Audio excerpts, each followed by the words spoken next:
of Quatro.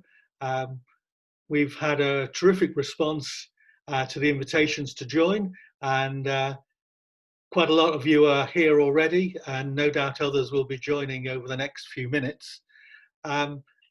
We've got a terrific panel of people who are going to be discussing with me the Oxford-Cambridge Growth Arc, and I'm going to introduce them to you one by one. First, we have Councillor Susan Brown. Susan is the leader of Oxford City Council. We also have Councillor Lewis Herbert, and he's the leader of Cambridge City Council. And making up the trio is Barry Jessup, who is a director of First Base. And I want to thank them all for agreeing to participate this afternoon. And what we're going to do is, this is the format that we're hopefully we can operate on and go forward. I'm going to ask our three panelists to briefly introduce what they're looking for in terms of the future of the Oxford-Cambridge Growth Arc. What does success look like, and for their views on that. Then I'm going to be asking them a few questions, hope to tease out from them some of the key issues. During that process, please ask questions. Please note them down in the comment chat bar, and we'll be picking them out so that we'll put them to the panel. And then we'll start and have some discussion and see what finally conclusions our three panelists can make.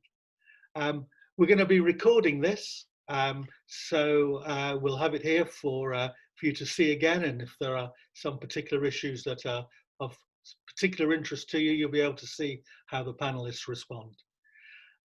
So I'd like to get underway by first inviting Councillor Susan Brown to tell us in a few minutes what she sees as the priority for her city. Thanks very much, Paul. I will try and be brief because I'm sure that people will want plenty of time for questions and discussion.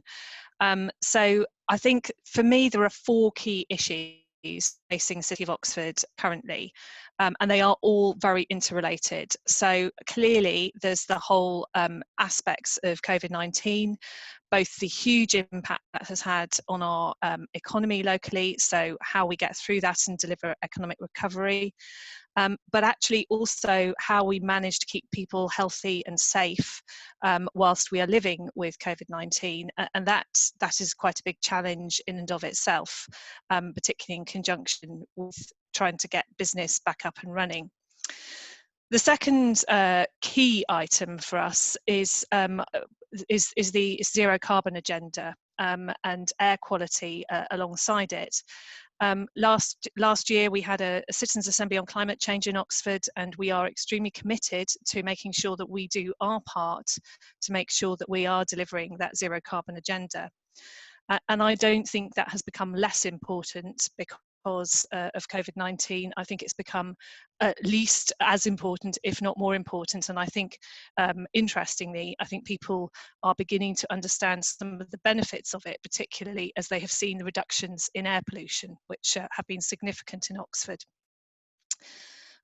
Thirdly, and I think this again is entirely interconnected with some of the other issues, we've got a huge affordable housing issue in Oxford. Sadly, we are the least affordable city in the country in which to buy or rent a house. And we also have a massive problem with inequality in our city. And again, this is something that Cambridge and Oxford share. Cambridge is the most unequal city in the country, and Oxford is the second most unequal city in the country, which means that, you know, the disparity between the richest and the poorest in our cities is very, very stark. And often people are literally practically adjacent to each other in those sorts of circumstances. And that is a challenge for all of us. I mean, you may think this is some kind of lefty agenda and not of interest to business, but I think it is. I think it's really crucial to making sure that our economy is able to recover and able to recover well. That people have the opportunities to skill up and to make sure that they are able to take part. So we've been very strong on pushing an inclusive economy in Oxford, and we're in the process of rewriting our economic strategy with a big emphasis on making our economy inclusive. I think the concern for us in relation to COVID-19 is that we are fairly confident that, unfortunately, the inequalities that we already have in our society are going to be made worse by COVID-19 unless we take active steps to address it. The final point I want to make at this point, before I hand over to somebody else, is the government agenda on devolution and reorganisation of local government, which you may say, what on earth has that got to do with us? And what has that got to do with economic growth? But I think it has a lot to do with that, unfortunately, because I think it's actually a real threat. So at the moment, there are proposals which are not entirely clear on devolution, but which seem to indicate a big pressure towards large unitary authorities, possibly over county size, and with possible combined authorities. And to me, what that says is a complete loss of voice for cities like Oxford and Cambridge, and I think that is a massive threat, because the growth engine for the whole arc is the cities. It's Oxford, Milton Keynes and Cambridge, and it is also where a lot of the business is based, so where a lot of the innovation is based, but it's also it's where there is a political will to deliver on growth and housing. So anything, I think, that threatens the economy generally and also the arc. And I'll leave it there, because I think we'll come back to a number of these issues, Paul. Thank you very much, Susan. That's really helped set the agenda. I'm going to now ask Councillor Lewis Herbert to see what his view is and see what the difference is, if any, in your outlook, Lewis. Well, I'll try not to be pinky and perky, but there's an awful lot that I agree with there. So we are vital cities for the UK economy, but we're also very distinct. And I underline Susan's point, also linking to the zero carbon and sustainability agenda, that the real source of growth in terms of sustainable growth will be those three cities, but also about another 10 employment locations that are fast growing and important, which include relatively small towns. So what I think if I'm going to give 4 points, my first point is that it's in the interests of the whole arc and of sensible decisions for there to be proper strategic planning. So I'm disappointed in a way that the local authorities are moving relatively slowly, albeit that it's great to see them work that way, but we're kind of missing that strategic vision. And that was what kicked it off with the National Infrastructure Commission. And it is welcome that government has got us on their sort of priority list. That hasn't been the case. So within that strategic planning, certainly important for us is our joint work with South Cambridgeshire, Huntingdonshire, really across to Bedford. Not because we don't see the benefits of the changes happening right across the arc, but really we've just got to cut the arc into segments where we can actually deliver jointly. And that was, I won't go back into it, but we had commitments certainly at the east end of the arc in the budget that was I think Sajid Javid introduced, so there's definitely commitments there. I think number two, building on what Susan says, we've really got to look at our whole economy. So we've got a really struggling city centre, and we've got a struggling visitor economy. We've got difficulties which won't become evident until October in higher education. And higher education is a driving force for research. So we really do need to get government on side in ensuring that the universities along the arc are healthy and are robust. That would be number two.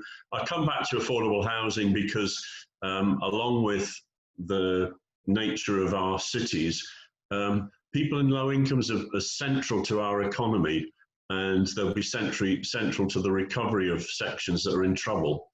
So we'll certainly be pushing in our local plans for not just market housing targets, but intermediate and particularly affordable rent targets, given the nature of the housing economy. And there's money to be made out of affordable housing just as there is out of others. So overall, we welcome being part of this. I suppose my last and fourth point is, when we think about infrastructure, of course we want East-West Rail, but there's no commitment on its timescale. What the three cities need, Oxford, Cambridge and Milton Keynes, is last 5-mile transport infrastructure. We do not need cars coming into the centre of our three cities. We do need fast public transport, and we do need other options. Those are my contributions at the start. I just look forward to a few difficult questions. Thanks very much, Lewis. Now, Barry, how do you operate in this sort of situation and these aspirations that the council leaders have for their cities? What are your thoughts? So, hopefully, a lot of our thoughts are very similar to the ones we've just heard. In terms of the ARC, I mean, just for people who don't know, so we're a developer with interests in Cambridge, Oxford, and MK, and I think MK, in a sense, shouldn't be forgotten in this debate. We think one of the key drivers really for the ARC is the ability for a lot of those locations and the other locations in between really to enjoy the benefits of being in that sort of that knowledge economy. And in terms of equality and impact that can have, there's clearly a synergy in everybody working together that everybody can benefit from. And I think that's really important, and perhaps that's what we're looking for most, in a sense, from the public sector in supporting this, because we're not a business that sort of feels that we should be relying on, government handouts and local authorities doing anybody any favours. I think the private business has a very important role to play, as long as there's coordination at a senior level. I think the big driver for me is similar to the comments we've just heard, is how do you deliver genuine social value and social job creation, etc., and improve equality, as well as tackling the absolutely essential environmental issues, whilst also providing economic growth. And for us, those three things are definitely not mutually exclusive. We have a saying internally, that through design, for example, good design doesn't cost any more, it just needs more thinking. And I think it's the same if you're trying to achieve those sort of like triple line, as it were, triple bottom line for development. So that's the second key objective, I think, for us across the ARC. The third one touches a little bit on the comment that Lewis made about higher education. Absolutely crucial, clearly, to the knowledge economy. The likes of Oxford and Cambridge, of course, are second to none in that regard. And I think the collaboration between higher education and business is much better than it used to be. In some ways, I think sort of Cambridge perhaps took the lead on that. I think Oxford now is catching up rapidly, and I'm sure Susan would argue is right up there as well. But I think MKU, for example, the new university proposed for Milton Keynes, I think will make a substantial difference to that city as well. So I think that's really important, but equally that we continue to collaborate. Businesses continue to collaborate with the universities and the colleges. So I think that's really, really important. In terms of challenges, I think one of the challenges that certainly Cambridge and Oxford have is despite COVID-19, I think there still is very much a desire from a very high percentage of the workforce to work and live in or around the city centre. And obviously that's very difficult in historical cities where there perhaps isn't much land, and there are understandably slightly more conservative planning policies in place, and I think that's right. But that is a challenge. particularly when we start addressing transport and sustainability targets, because that's harder to do in slightly less dense locations. So those would be my starting points. Thanks very much, Barry. I'm sure that's provoked all sorts of thoughts and questions. So those of you who are watching this, please let us have any questions or comments that you have that you'd like us to put to our three panelists. But while we're waiting for those, I'd like to ask for the first question, which really is about, you've all mentioned net carbon zero emissions, and really the challenge. How do you deliver that, the growth and the new housing that you all want, and the growth? How do you do that, and at the same time stick to your environmental policies and aspirations?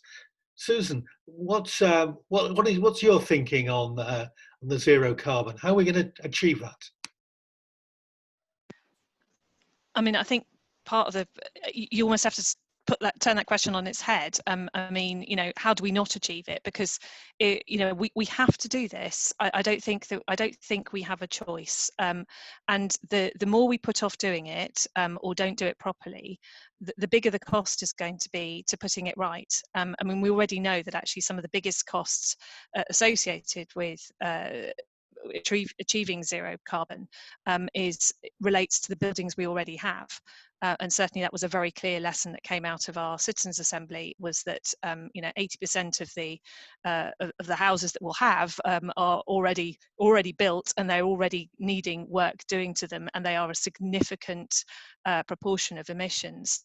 So I think we have to be designing in zero carbon to everything that we do from now on, and that it would be unforgivable if we were not to.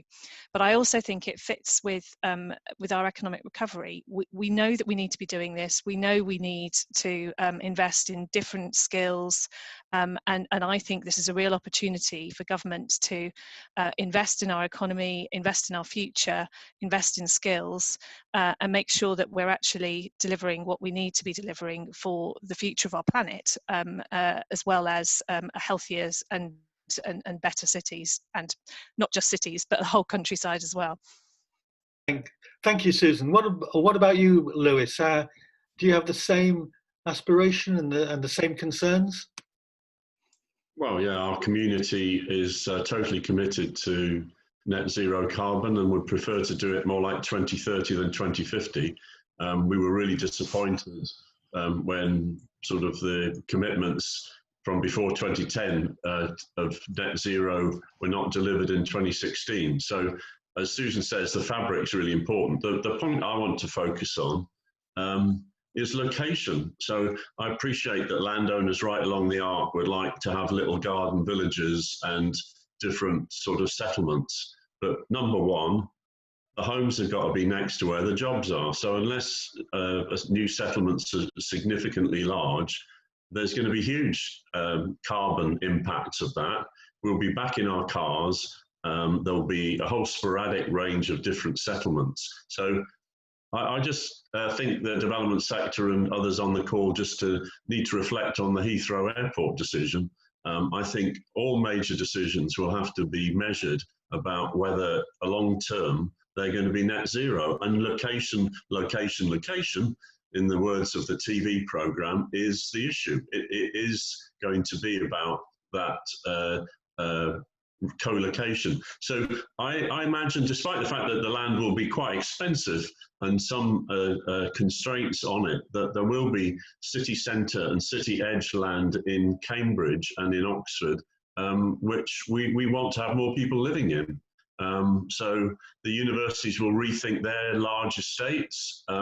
Similarly, other organisations will be rethinking. The city centres, as we know, will look different sadly, or in a few years positively, we hope.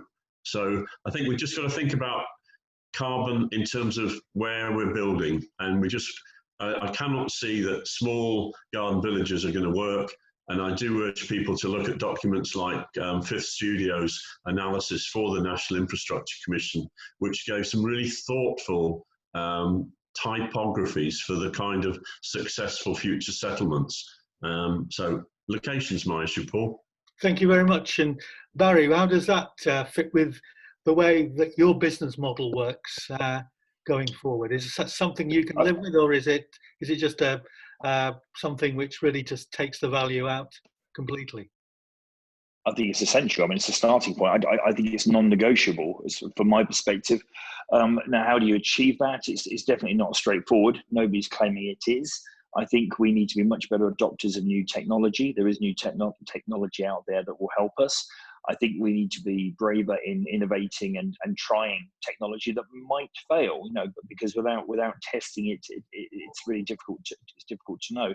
I 100% agree with Lewis's comment around location. I think that's really important. It's a bit like the whole sort of the recycling debate. Much better to reuse than recycle in lots of senses, or reduce your use. And I think it's exactly the same here. So the ability to reduce energy usage, both through the correct provision of buildings, etc., but also making sure you create genuine mixed-use developments where people do live next to where they work is really important. That also has the mixed-use developments also have the benefit, of course, having different energy peaks at different times of the day and the week, and so through clever energy sharing and storage, you can actually again reduce the overall peak energy requirement. So there are lots of clever ways of doing this. And it's something that we spend a lot of time thinking about and trying to resolve. I also think, going back to my points about universities and colleges, there are a lot of new ideas coming out of these guys. There's a big focus. You know, the younger generation correctly is absolutely obsessed with getting this right. And I think, you know, if we're part of the older generation, we need to listen to them and start to adopt some of their ideas. Thanks very much, Barry. We've had a number of questions from the audience. Thanks very much. And I'd like to put them to you, and if you want to respond to it. The first one's from Robert Robinson, and he asked the panel if you fear that the government's levelling up agenda will mean that there's less support for the ARC's infrastructure. And whether you've noticed anything in your discussions with government and members of parliament that might give indication that you're going to be losing out. Susan, any thoughts on that? I don't know if people can see it, but I actually typed in my response, which is that Oxford and Oxfordshire and the wider ARC are one of the few parts of the country that are net contributors to the national economy. So I think that our discussions with ARC officials has been quite clear that they still perceive the ARC as being really important for the future of the country's economy. And that hasn't changed. In fact, it's probably even more important now that they don't lose sight of the ARC. So I think it will remain very important. I mean, clearly I support levelling up across the country, but the other point that we've been making to government very strongly is that levelling up needs to happen within the ARC as well. And as I flagged from my very first opening remarks, Oxford and Cambridge are the two most unequal cities in the country. So, start here. To the point. Lewis, is there anything you want to add to that? Well, I think it's partly down to the local authorities to get their act together, because it is about what case is made to government. We know that they're re-establishing the cross-department team of senior civil servants. There is the commitment there. We had lines in the budget, and it was already a levelling up budget. So I don't think there's any diminution, but it's really in our hands, and also in the wider partnership with both the business and development sector and also our communities. We have to have a unity of purpose. The only way in a large country, and I would say sometimes dysfunctional country as Britain, that we get things done is if we present a powerful, united case. So I think what I'd like to see is more cross-sector engagement, as well as getting our MPs to work. And that's part of the reason why I underlined working along a sort of 6-district section, rather than the concept of getting 33 local authority leaders in the same room is quite worrying for some of us, just in terms of how long it takes to get things done. So 6 of us, I think, and sections, including the way that Oxford's just got a growth board, that's the kind of unit that I think we can do business with. Good. Thank you, Liz. That's very, very positive and very uplifting in many ways. That you still believe that the investment is going to come, and you're making the case for it. What about the private sector, Barry? How do you think? Do you have a role in this, in making the case to government that it's important to invest in growth areas as well as rebalancing areas? 100%. I think we're supporters, for example, of the new university at MK. I think that's crucial, not only to Milton Keynes itself, but also a lot of the surrounding towns. And actually, as Susan rightly pointed out, along the arc there are plenty of areas where economic growth is needed. And so a levelling up for me is not just national, but it's also within the arc region. Thanks very much. I want to turn the issues around to transport and infrastructure delivery. I think you've all mentioned it in your pieces and in your answers so far. And I just want to, I think you've mentioned, Lewis, the last 5 mile issue, which I think is certainly I've been doing some work in the Northern Powerhouse, and the same phrase is used there. In fact, it's more the last mile issue that people are raising again and again. Is there anything that you've got to discuss further about the transport infrastructure, and what would you like to see in your city as a priority in terms of new investment? Lewis, any thoughts on that?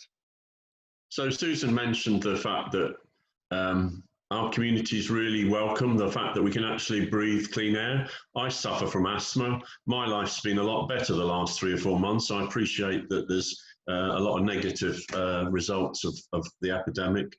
So I think we've got to enable public transport to be reborn. I appreciate it's got challenges at the moment, but we really do not need cars in Oxford and Cambridge. And I think that we can persuade government that they need to assist us with significant investment. And I think really in part, Paul, it's about making Milton Keynes, the other towns along the route, Bedford, a number of other towns, Banbury, Bicester, making them attractive. And they're far more attractive if we actually have more livable places. So if you compare us internationally, because we're often competing internationally to get investment and to get the right kind of jobs, we're only going to do that if we can actually improve our environment. We've got wonderful places, but they are saddled by cars and air pollution. We cannot live that way. And that will also help us on the carbon agenda. So last 5 miles again, Paul. That's it. I mean, there's another way it's been expressed is the 15-minute city concept, which I thought is a really good way of saying that you can do everything within 15 minutes walk of your home. You can live, you can go shopping, you can go to work, you can enjoy yourself, you can go out for a meal within 15 minutes walk. You think that it's a snappy phrase, but Susan, do you think it's realistic in a place like Oxford? Yeah, absolutely. Interestingly, we did a piece of work about 1.5 years ago, maybe a bit longer, called the 2050 Vision for Oxford City, and one of the things that came out of that was people were focused on having effectively car-free neighbourhoods where they would live, work and play, essentially. And people sort of, the kind of images that people conjured up were kind of boulevards with plenty of trees, biodiversity, and so on. We then went through the Citizens' Assembly process, and frankly, the vision for that was very similar. And now we've been through COVID-19, and actually, to a limited extent, we found that we were creating those neighbourhoods. So that we've certainly found in Oxford that whilst the city centre, because of the fact that not many people live in it, particularly now all the students are gone, has definitely suffered economically as a result of COVID. Local neighbourhood shopping centres have actually done quite well. Most of the shops there have been busier possibly in some cases than they normally were. And so people have been exploring their own neighbourhoods in a very different way, and have certainly appreciated the lack of traffic. And the one other thing I will say on the issue of traffic and transport is that the models that I look to are Waltham Forest and internationally Ghent, where radical measures were made. And I think that the challenge for us as politicians is that in both of those places, those measures were in advance by a lot of people thought to be very radical, dangerous. You'll just all lose your seats. This will never be supported by the people. And they made big radical changes, and in fact were politically rewarded for them as well, because actually people found that they really liked the results of those changes. So one of my frustrations is that I don't feel that the city is being well represented in terms of its transport policy currently, because those decisions are not being made within the city. Thanks very much, Susan. Barry, what's your take as a developer? Presumably you don't mind where you develop as long as you get the return. Well, I think we only actually work in sort of city centres, so we're very much an urban developer. We don't believe in green belts development, and we don't do anything suburban. So we tend to be where transport infrastructure is better anyway.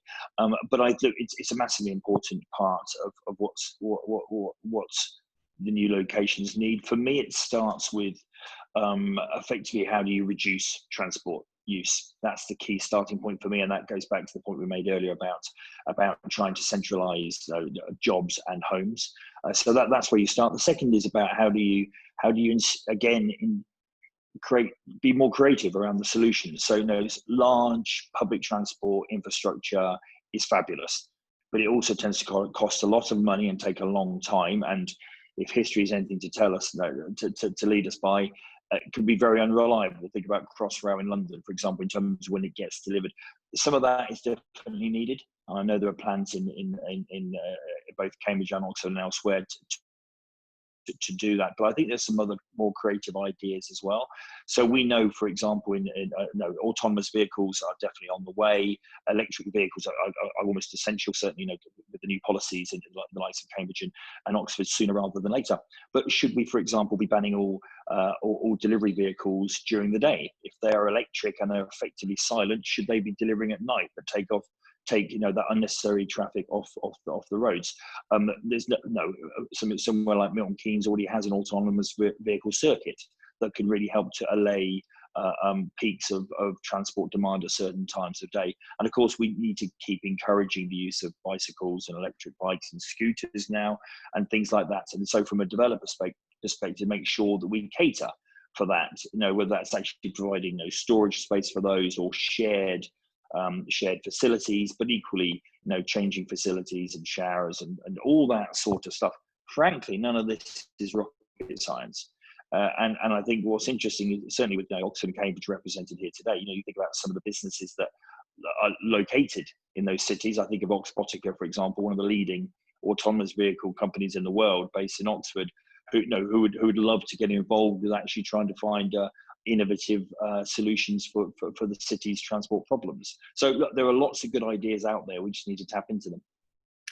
Can we just pursue this a bit more? Thanks, Barry, for that. That's a really interesting take on things. Susan, how do you deal with deliveries into the centre of Oxford? And do you have systems in place that ensure that they're only deliveries at certain times, or they're put together, or they're outside the city centre entirely? How do you manage your city centre to take on board the sorts of innovations that Barry has just mentioned? Well, one of the businesses that's really grown during the COVID pandemic in Oxford is a local business in Oxford called Pedal and Post, and they are a cycle delivery company, and they have expanded a lot. They've been doing a lot. I mean, obviously there's been a big increase in online business, but this is an area that we have done some work on, but I think we need to do an awful lot more on. So, for instance, one of the Oxford colleges did a little bit of an experiment, took account of the number of deliveries that their students receive in the course of a day. And of course, you know, many years ago, there'd be one post a day and that would be it. But these days, students are constantly ordering stuff on the internet and probably from Deliveroo and all the rest of it as well. And the huge numbers of vehicle movements associated with that are really contributing to pollution in our city, because even if they're being delivered by mopeds or motorbikes, that all mounts up. So we would much rather see bicycle and electric bikes doing all of those smaller deliveries, but also at some point we aim to have some kind of hub on the edge of the city, which can take some of those deliveries and then take them in from there. And certainly, particularly at the moment, we are looking to try and restrict delivery times for even further, although they're already restricted to some extent in the city centre, again to sort of free up space for pedestrians and cyclists, but also to continue to help reduce pollution. I think all of these things are really important, and we need to be encouraging people to walk, to cycle, to use public transport, and to think in all of those ways also about deliveries too. Thanks, Susan. Lewis, do you have the consolidation schemes and the ability to restrict delivery times for vehicles into Cambridge city centre? Or is this something you're looking at? You need to unmute yourself. Oh, thank you. Yeah. No, we have worked with the Business Improvement District on it, but I think, we would be happy to put a proportion of our transport funding into that. I think we also have to build, Paul, on the experiments that the government has rightly prompted during the epidemic. So I think we've just got to rethink the city centres. So yeah, we've got a cordon, we've got 5 points that only buses and taxis can go through, but I'd be thoroughly happy to see those allow electric vehicles to go through, particularly electric delivery vehicles. And so I think we've got to assist a transition away from what is now thousands of vans coming in. I mean, the number of vans has literally doubled during the epidemic. So you don't see many cars, but you see a heck of a lot of vans. And we certainly got to find a different way of operating. So, of course, online shopping has taken off, but we've got to assist people, encourage people. I mean, online is a transaction without fun, whereas the treat of going into Oxford or Cambridge is multiple, and you come away with a smile. I'm not sure you get much of a smile from a van turning up with whatever you've ordered three days ago. So I'm hoping, and I believe, that human beings want to come into our city centres, and we don't need the current quantity of vans. But yeah, we would be up for putting some money into a consolidation scheme. Yeah. Thanks, Lewis. Barry, your comments sparked this discussion about consolidation and keeping our city centres free of the white vans. Anything else that you want to add to this before we move on? Only actually, I think there's real opportunity, and I could not agree more again with Lewis. City centres and town centres are all about experience. And actually what we are seeing, of course, as well, a lot of the larger retailers are either disappearing or shrinking significantly. And I think that's where there is an opportunity, because you should have certainly less of the larger vehicles. We will end up, I think, with service yards that are massively oversized for what they're used for. There's a common misconception, I think, around the high street, and that it has suffered because of the demise of the large retailers. I think that's entirely wrong. I think it's the other way around. I think that the high street suffered because of the success of the large retailers that necessitated very large car parks and that necessitated very large service yards, neither of which are enjoyable if you're a person, you know, walking in and around the town and city centres. And so it's amazing actually to me that a lot of the city centres have survived as a pleasant place to be given that backdrop. With the reduction in those large big box retailers now, and therefore the consequential reduction potentially in the amount of car parking and the amount of service yard provision, suddenly, you know, we can all, you know, pedestrians can reclaim their city and town centres. And I think there's a massive opportunity, perhaps accelerated by the pandemic, for us to do that and create very successful, high experience level places that people really enjoy visiting.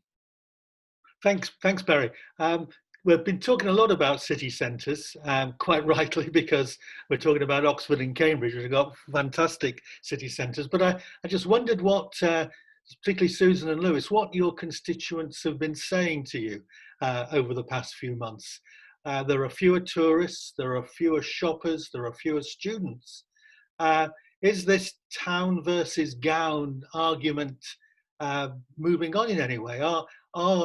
Is the town saying, we've got our town, our city centre back, we like it this way, how can we keep it this way? Or are they missing the students and the tourists and the shoppers too? Susan, any thoughts on that? I think it's a bit of a mix of both, really. I was talking to the University of Oxford, to senior people in it the other day, and I said I think that we've never understood quite so much how much we rely upon each other as we have over the last few months. And certainly the absence of students in our city centre has been huge. They are sort of physically felt as an absence because it is so much quieter, and all the businesses that relied on tourists and students have really noticed the absence. But of course it is true that many people are going, well, thank goodness, you know, it's normally so horrible in the city centre in the summer and you can barely move, and now it's all lovely and empty. But I think people, even though people who are saying that, do appreciate the fact that it will be difficult to sustain the city centre and a number of its shops and restaurants as is, unless we get some of those people back. Of course, we're expecting students back in September, and they will be very welcome back in the city. Although, you know, honestly, there are people who have residents have anxieties about students coming back in large numbers from a health perspective, and I think that's understandable, and it's something that we will be working with the two universities to help manage. But in terms of the space in the city centre, I think up until COVID, Oxford was had a very successful retail city centre. We had very few vacancies across the city, and we were doing extremely well. Clearly, that is not the case currently, and actually we're disproportionately now affected by COVID, much more so than other city centres because of the reliance on tourists and students. So I think there will be a bit of a reshaping of the city centre, but to pick up on the point that Barry was making earlier, I think one of the reasons why Oxford was quite successful was that we did have a lot of small independent shops, as well as a big shopping centre, which is relatively new. And people do come in for the experience of the independence just as much as they do for the big shopping centre. And it's the attraction of those two that I think we need to maintain. But I think that we recognise that we were recognising anyway, to be honest, that there was going to be some kind of change in the city centre, in which we would like to help manage to create more business space, more industrial space across the city as a whole. Both of those are actually, you know, lacking. Sort of small industry, obviously, workshop space is the sort of thing I'm talking about, but also more living space in the city centre, and that's long been an aspiration, and I think that we will want to see it. Although, as long as it's not shoddy conversions of offices, that's my concern. Understood, and I think everybody would echo those thoughts too. Lewis, what are Cambridge people saying to you?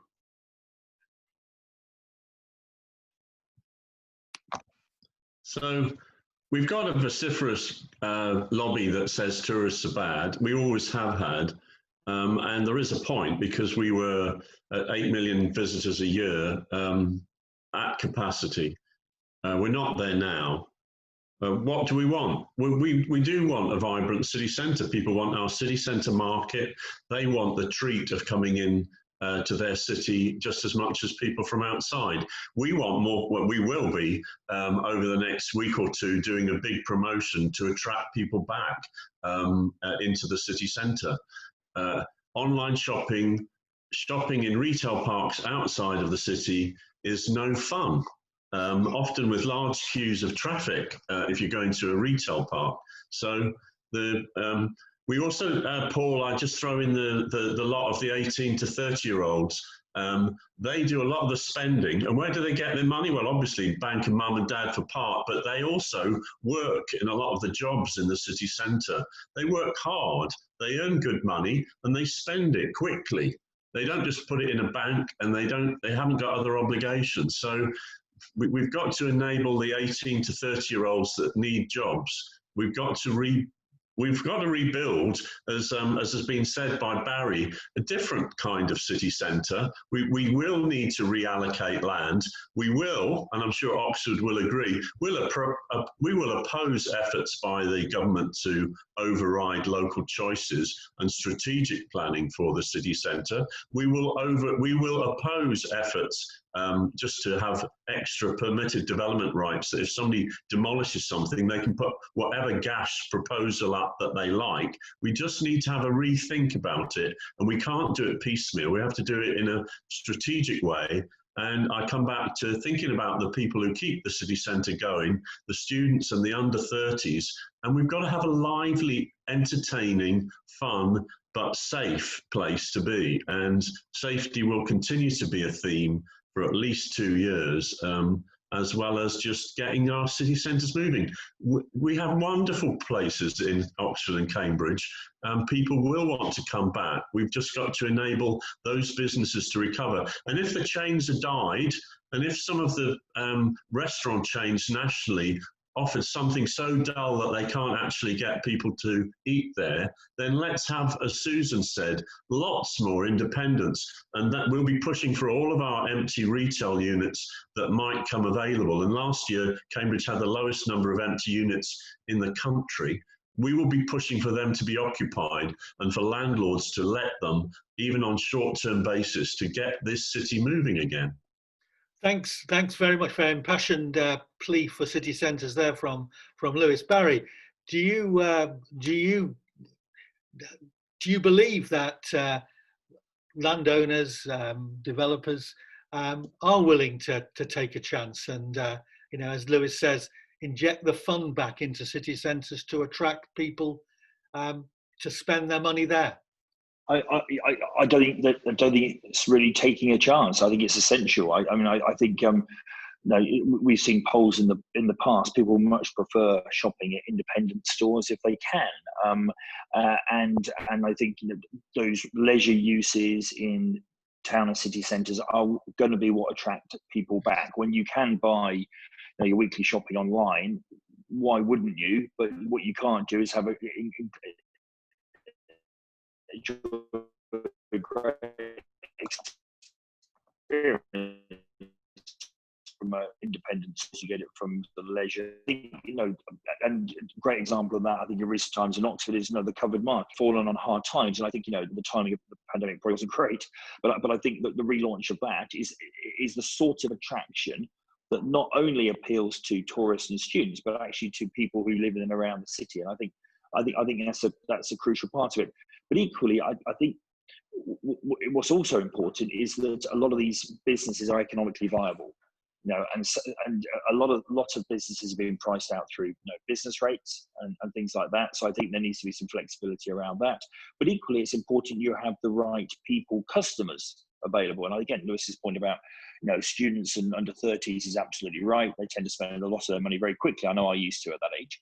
But equally, so you need office workers, who buy sandwiches at lunchtime and buy beers after work, to make local pubs and cafes sustainable. But equally, if there's then nothing at the weekend, that they're not sustainable businesses. So this really comes back to me for the need for genuine high quality mixed use development in these locations that will allow you the luxury, if you want to call it that, of really focusing on the quality of the offer that's being provided and allowing local independent stores to compete with the big chains.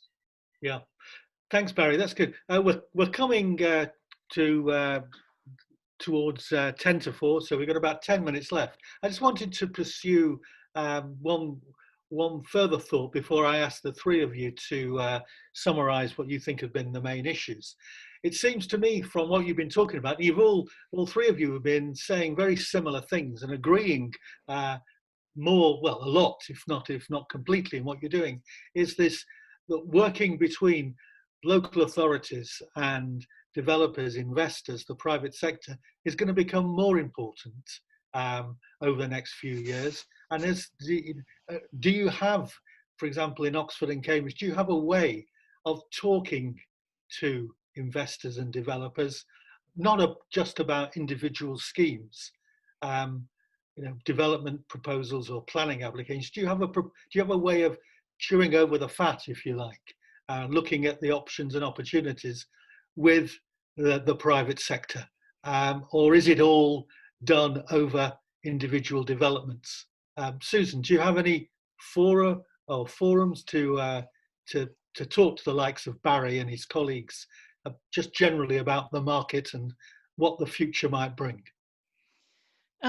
Yes, it's fairly emerging, I think. I think we hadn't traditionally, it had been much more around specific sites and the sort of planning process, but it was something we recognised that we needed to do about a year or so ago, and we did start setting up more regular meetings to talk to people, and that's at least in part because of our need to deliver housing.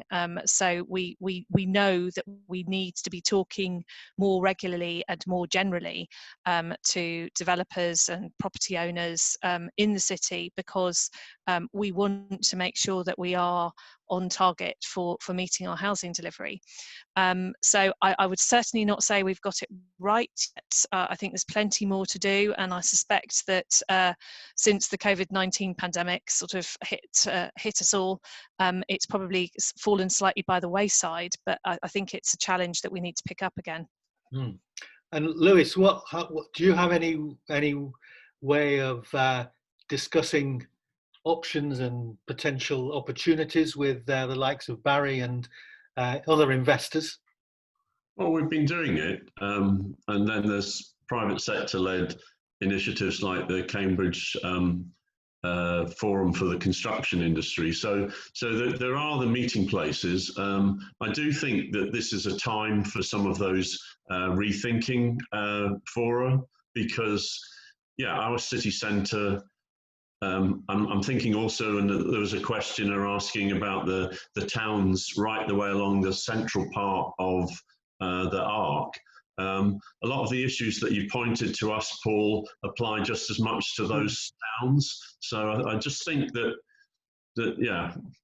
city centres are the viable, the low carbon, the exciting place for development, along with linking out to where some people will need to live because of the cost of housing, often right in the middle. So I think we've just got to see the rebirth of each of those centres, the commercial centres of Luton, of Bedford, of Daventry, of the Northampton and Buckinghamshire towns.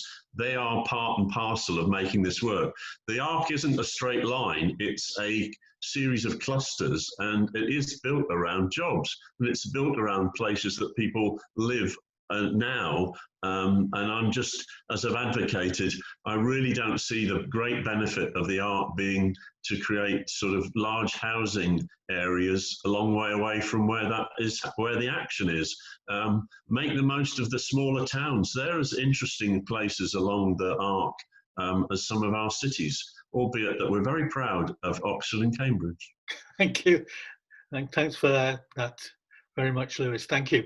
Now I'm going to, we've got 5 minutes left, so I'm going to ask our panelists to really summarise what they've taken from the past hour. I'm going to start with Barry and ask you if you could just summarise what main points for you have been.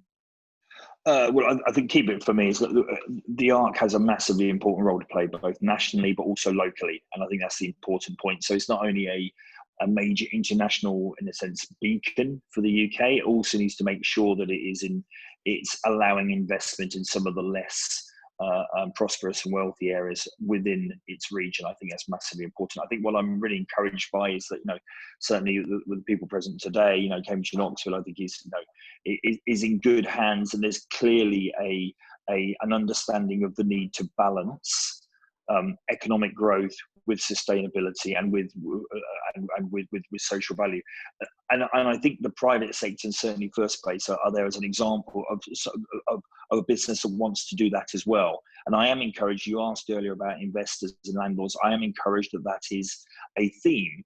Most of the investors we deal with now will not touch anything if it's not sustainable, but they are very passionate about what the social values are that can be delivered. And so I think that's my key headline coming out of this. I think we need to continue to collaborate and work together. Mixed use city centre developments for me are the most sustainable. They can create the most social value, and they're also economically, I think, typically driving the best value for the people who live in those towns and cities. So that's our focus, and we look forward to continuing to work alongside these people, but also other towns and cities along the arc. Thanks very much, Barry. Lewis, your main takeaways. There's some good questions via the chat. So, well, I just think that we've got the capacity in the way that we work now. Susan's referenced that there's ambitions to completely change local government. Some people want to change the planning system. I don't think the planning system's broken, but I do think we have to be dynamic in opening up new ideas and using our local plans and giving people confidence in them. So I think we've got the support from government. We just need to work on our economic recovery, make sure that our city centres, our higher education recover, and that we do work genuinely with the construction sector, with people who really want to make sustainable, low-carbon development happen. Not mind-blowing, but we're on the case. We do want to talk to people. There is a big economic recovery challenge. We can't afford to have a lot of people out of work like we had in the early 1980s. We've got to kickstart our economies, and we've got to work with people to rebuild that confidence. Thanks, Lewis. And give the final word to Susan about her thoughts on the key issues that have been raised today. Thanks very much, Paul. Well, I think there's been some really interesting points made, and I'll try not to repeat the very good comments from Lewis and Barry, but perhaps focus back in on something that Lewis touched on and that I mentioned at the start, which is, I think what we all need to be doing right now is focusing on everything that we need to do towards economic recovery. But the phrase "building back better" I think is a really important one. I think we all ought to be aiming to do that. So that means taking out the inequalities. It means building in the sustainability, whether that's about zero emission buildings or whether it's more sustainable transport. But I am genuinely extremely concerned at the moment that the government's devolution plans are potentially putting all of this at risk, because everything that I have seen so far suggests to me that they are going to be taking power away from local people, taking power away specifically from cities, and I think that this is a massive distraction at exactly the wrong time. We do not need this potential damage to our economic recovery. So I will be arguing very strongly that this is a real risk to our economic recovery. Thanks very much, Susan. Thanks too to Barry. Thanks too to Lewis, who seemed to have lost him temporarily. But I'm sure he'll be back before long. This has been a really, I think, very useful webinar, and I hope that the people watching have enjoyed it. We've had a good discussion, and we've recorded it. So if there are any points that you missed, or you had to leave early or join late and you want to recap on what was said, we'll be putting it on our website very shortly. I want to thank everybody. I want to thank Susan. I want to thank Barry, and thank Lewis, and thank everybody for joining us this afternoon. This has been I think the fourth in our series of webinars on issues. We did one a few weeks ago on planning in London. We did another one on the Northern Powerhouse and the prospects for that going forward, and we also did one on introducing the new Labour leadership and what we might expect from them going forward. If you've got any ideas, everyone who's watching, for subjects for future webinars, we'd be very interested to hear your thoughts, and we'll do our best to get an equally good panel in front of you. But thanks again to our panelists, Susan, Barry and Lewis. Thank you all for watching this afternoon. Wish you all well, stay safe and keep well. Thank you.